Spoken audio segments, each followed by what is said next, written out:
All right, so there is some research out there on how gender plays into emotion, how men and women handle emotions differently, how they express them differently, and also how they interpret them differently. And so we're just going to run through some of the highlights of that research. First, in terms of emotional expression. Overall, women tend to be more likely to express their emotions visibly than men. There have been a couple of experiments that have shown this. For example, when members of both genders are shown pictures of people in distress, women are way more likely to express overt or like visible concern, whereas men are more likely to just, stay silent. However, what's interesting is that when you look at levels of physiological arousal across both genders in this type of situation, the physiological arousal is the same. And so, on a bodily level, both genders are certainly reacting to the picture of distress. However, the distinction is women are actually going to let others know that they're reacting, whereas men do not. And some of this probably has to do with the fact that men are socialized from a pretty early age to suppress their emotions, whereas women are not. Other experiments have also supported this, showing film clips of happy or sad or scary movies. And again, women tend to make way more facial expressions that match up with the emotion they're experiencing as opposed to men. Um, Women also tend to react more emotionally to even self-generated stuff. The last slide talked about when women and men were being presented with images, but women also experience more emotion in response to self-generated thoughts and memories. And then men and women also sometimes will express different emotions in response to the same situation. When asked to imagine themselves in a situation that involved a betrayal or being subjected to potentially hurtful criticism, men's initial reaction in that hypothetical situation was to get angry, where a woman's initial reaction was to feel hurt or pain or sadness. And this shows a pretty clear-cut dichotomy between how men and women tend to emotionally interpret events. Men tend to be focused more externally, so their emotions, they try to channel them outwards and to direct them towards like a target, as opposed to women who tend to direct more internally and self-blame in these types of hurtful situations. In terms of interpretation, women tend to be better at reading nonverbal emotional cues in terms of facial expression and body language and even vocal intonation. Women have a little bit more of, they have greater efficacy at that than men do. And there's a couple of theories for why that is. One of the major ones is an evolutionary theory, which points out the fact that evolutionarily women were primarily the primary caregivers for preverbal infants, and so women have been honed to be able to read those kinds of things because they have more experience over a species history of having to be able to interpret nonverbals by working with infants.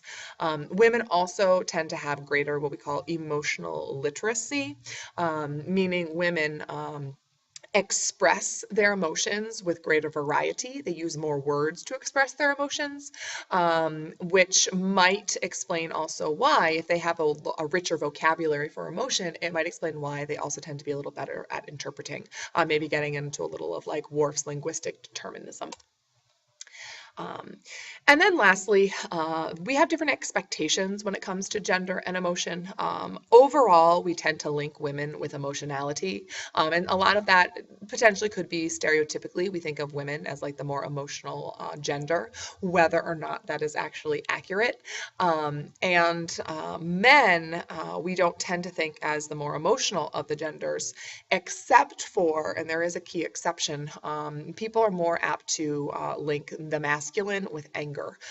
When a group of college students was asked to like picture an angry face, about 75% of them pictured a male face as opposed to a female face. So men are more quickly associated with anger. So, just as there are some distinctions between the different genders and how they deal with emotion, the same can be said for different cultures. When you look at how culture plays into emotion, the one of the biggest questions we have is, are nonverbal expressions of emotion universally understood? And you should be familiar at this point with some of the research on that, in terms of like universal facial expressions. Sorry about that. We know that Paul Ekman studied isolated tribes to figure out if their knowledge of facial expressions matched up with much of the civilized world. Carol Izard identified what he thought were 10 basic emotions, most of which were present even at birth in terms of facial expressions. But whilst there is some universality to these like basic facial expressions, there's also definitely some disparity between cultures. One of those areas where there can definitely be miscommunications has to do with hand gestures. This is really important to be aware of if you want to go into international business, for example, and you plan on interacting with other cultures. It's important to know that what might be a perfectly acceptable gesture to make in a culture of your own maybe isn't viewed in the same way in a different culture.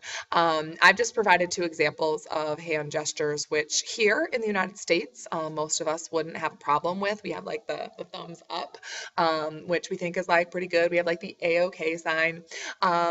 In different cultures, depending on where you are, those can be really vulgar. They can actually be akin to giving someone the middle finger.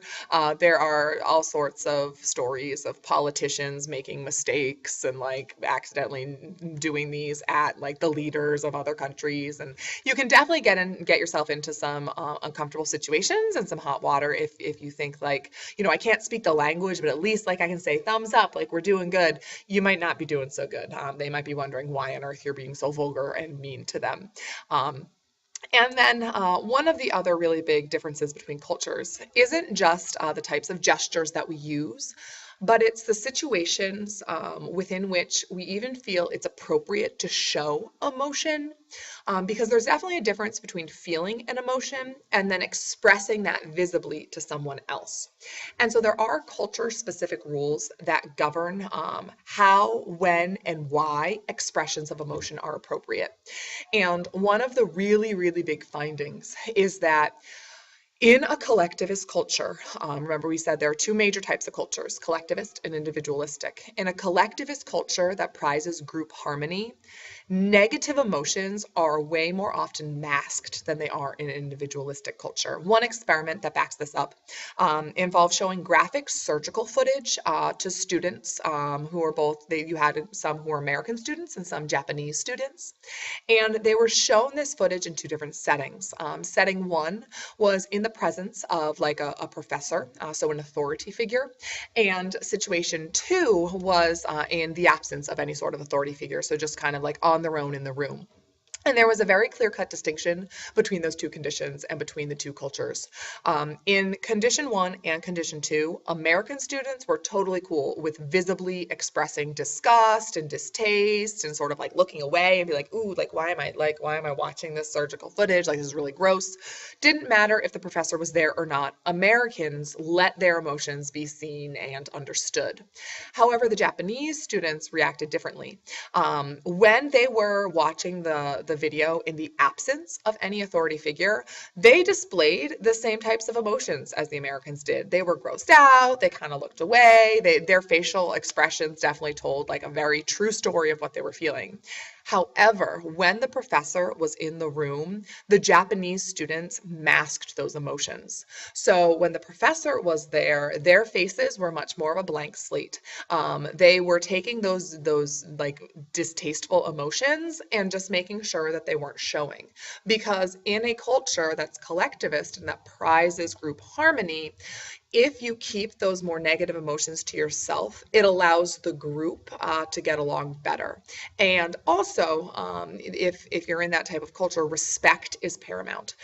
And so they didn't want to be disrespectful by showing such a strongly negative emotion.